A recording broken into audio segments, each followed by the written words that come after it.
Hello दोस्तों, नमस्कार। Online physical education YouTube channel में आपका स्वागत है। तो चैनल को लाइक शेयर कर दीजिएगा। अगर चैनल पर पहली बार आए हैं तो चैनल को सब्सक्राइब कर दीजिएगा। आज हम लोग देखेंगे मस्कुलर सिस्टम से संबंधित महत्वपूर्ण वन लाइनर प्रश्नों को, जिसमें आज का पहला प्रश्न देखते हैं। मानव शरीर में कितनी मांसपेशियां होती हैं? आंसर है 639। अगला प्रश्न है, मानव शरीर में मांसपेशियों का भार कितना प्रतिशत होता है? आंसर हो जाएगा 40 से 45%।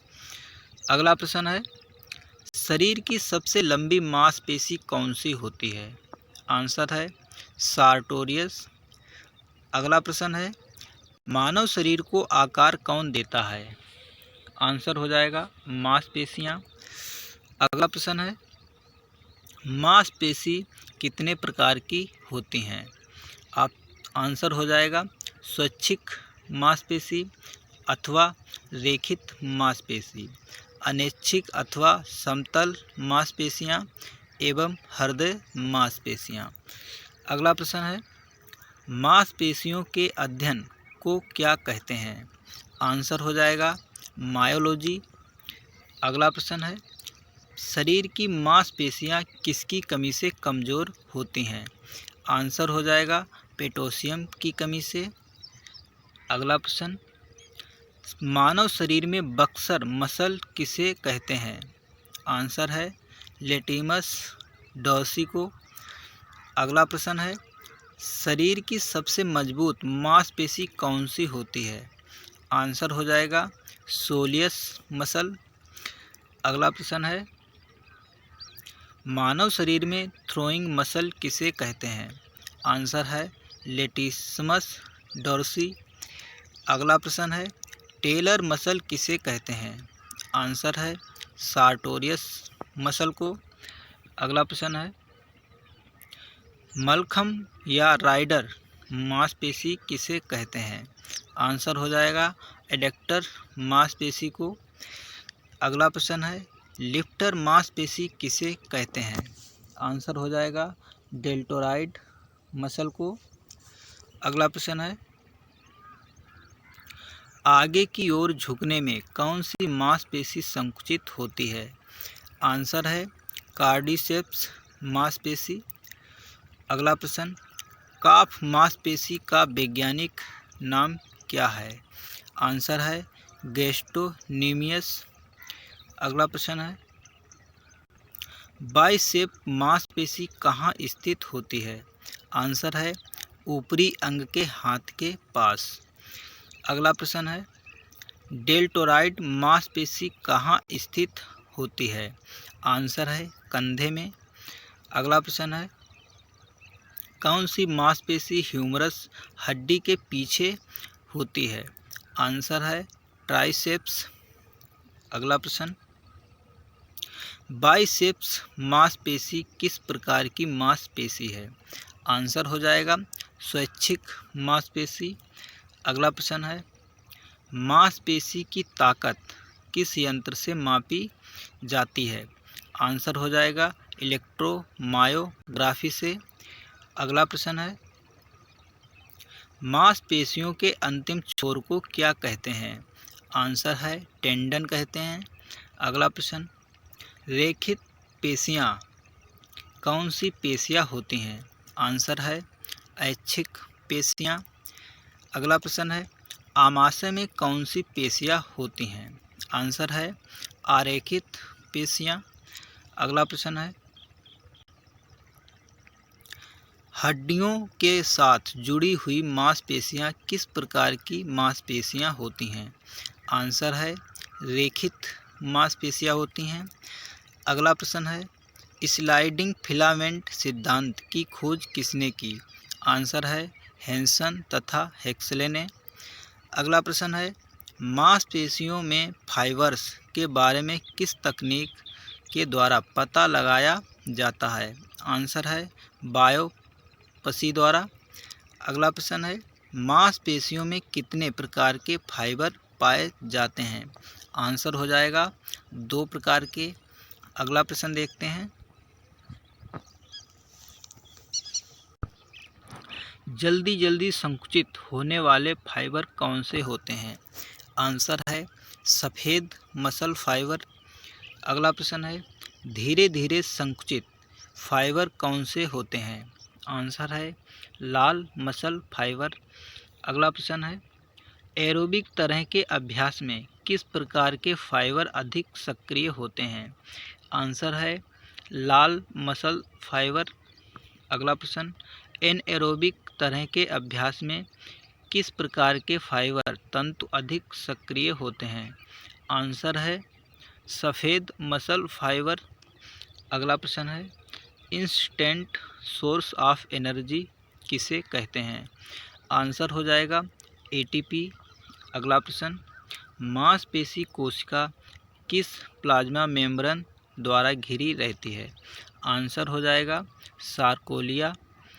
अगला प्रश्न है मांसपेशीय कोशिका के जैव द्रव्य को क्या कहते हैं?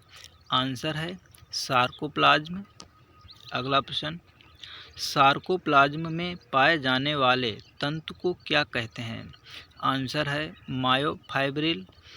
अगला प्रश्न मांसपेशियों में एक्टिन और मायोसिन तंतु किस पोषक तत्व के बने हुए होते हैं? आंसर है प्रोटीन के। अगला प्रश्न ग्लाइकोलाइसिस प्रक्रिया में कितने एटीपी होते हैं? आंसर है 2 एटीपी। अगला प्रश्न है एरोबिक मेटाबॉलिज्म चयापचय प्रक्रिया कोशिका में कहाँ होती है? आंसर है माइटोकॉन्ड्रिया में। अगला प्रश्न है एरोबिक मेटाबॉलिज्म की प्रक्रिया में कितने एटीपी प्रयुक्त होते हैं? तो आंसर हो जाएगा 36 एटीपी। अगला प्रश्न है ऊर्जा मुद्रा किसे कहते हैं? आंसर हो जाएगा एटीपी को। अगला प्रश्न है केब्र चक्र कहाँ पूरा होता है? आंसर हो जाएगा माइटोकॉन्ड्रिया में। अगला प्रश्न क्रेब्स चक्र को और क्या कहा जाता है? आंसर है साइटिक एसिड चक्र। अगला प्रश्न है ग्लाइकोलाइसिस व क्रेब्स चक्र के बीच का मध्यवर्ती कोएंजाइम क्या कहलाता है? आंसर है एसिटिल कोएंजाइम। अगला प्रश्न है ग्लूकोज के पायरुविक अम्ल में बदलने की प्रक्रिया को क्या कहते हैं? आंसर है ग्लाइकोलाइसिस प्रक्रिया। अगला प्रश्न है एटीपी का पूर्ण रूप में क्या लिखते हैं? आंसर है एडिनो ट्राई फॉस्फेट। अगला प्रश्न है एटीपी का किस प्रकार ऊर्जा देता है? पहले एटीपी फिर एडीपी प्लस पी फिर एनर्जी।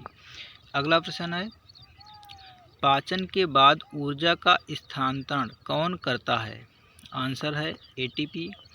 अगला प्रश्न है सांस के द्वारा बाहर निकालने वाली वायु में कार्बन डाइऑक्साइड की मात्रा कितनी होती है? आंसर हो जाएगा 4%। अगला प्रश्न है सांस के द्वारा अंदर ली गई वायु में ऑक्सीजन की कितनी मात्रा होती है? तो आंसर हो जाएगा 21%। यहाँ पर गलत लिखा हुआ है। अगला प्रश्न है रक्त नलिकाएं में किस प्रकार की मांसपेशियां होती हैं? आंसर है अनैच्छिक मांसपेशियां। अगला प्रश्न है एपिकार्डियम मांसपेशी कहाँ पाई जाती है? आंसर है हृदय में। अगला प्रश्न है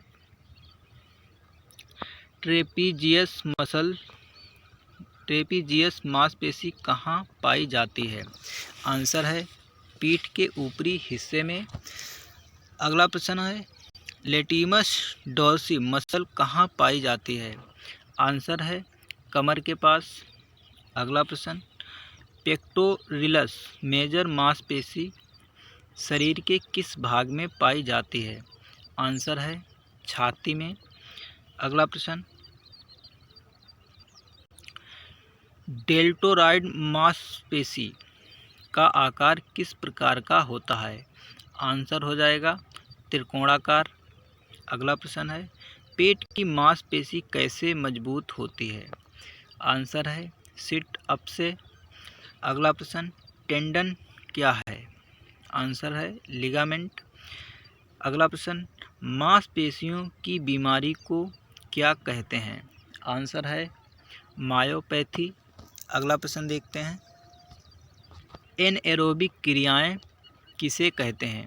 आंसर हो जाएगा छोटे समय की क्रियाएं जिसमें ऊर्जा ऑक्सीजन के बिना बनती है। अगला प्रश्न है, मांसपेशियों में कैल्शियम आयंस कहाँ पाए जाते हैं? आंसर हो जाएगा सार्कोप्लाज्मिक रेटिकुलम में। अगला प्रश्न है, क्लास ए प्रोटीन किसे कहते हैं? आंसर है एनिमल प्रोटीन। अगला प्रश्न, क्लास बी प्रोटीन किसे कहते हैं? आंसर हो जाएगा वेजिटेबल प्रोटीन। अगला प्रश्न, मांसपेशियों में कौन से प्रोटीन पाए जाते हैं? तो आंसर हो जाएगा एक्टिन और मायोसिन। अगला प्रश्न है, एक्टिन फिलामेंट कौन से दो प्रोटीन की उत्पत्ति करता है? आंसर हो जाएगा ट्रोपोनिन व ट्रोपोमाइसिन।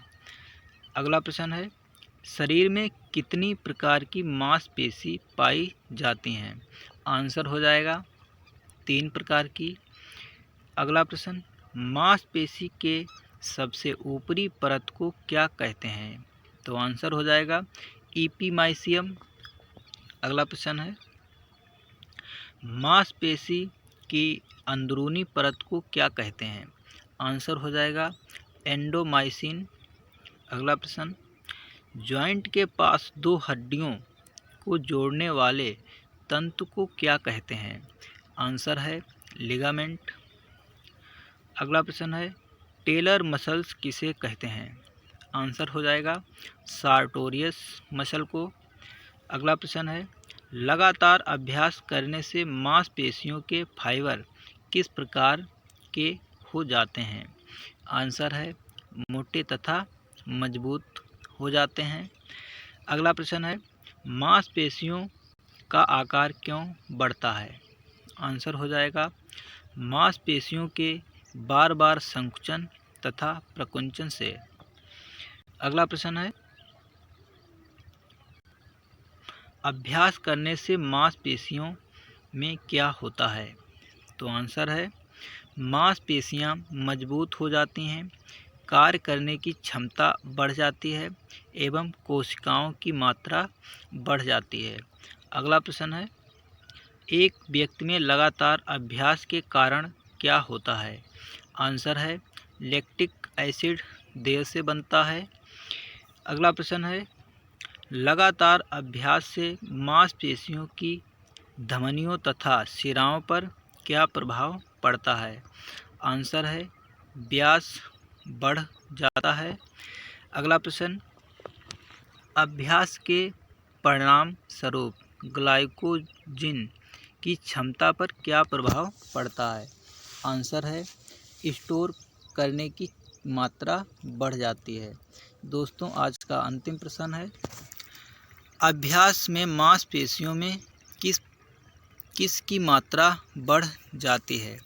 आंसर हो जाएगा सीपी, एटीपी, हीमोग्लोबिन, O2 और ग्लाइकोजन। दोस्तों, प्रश्न अच्छे लगें तो प्लीज़ चैनल को लाइक, शेयर और सब्सक्राइब करें।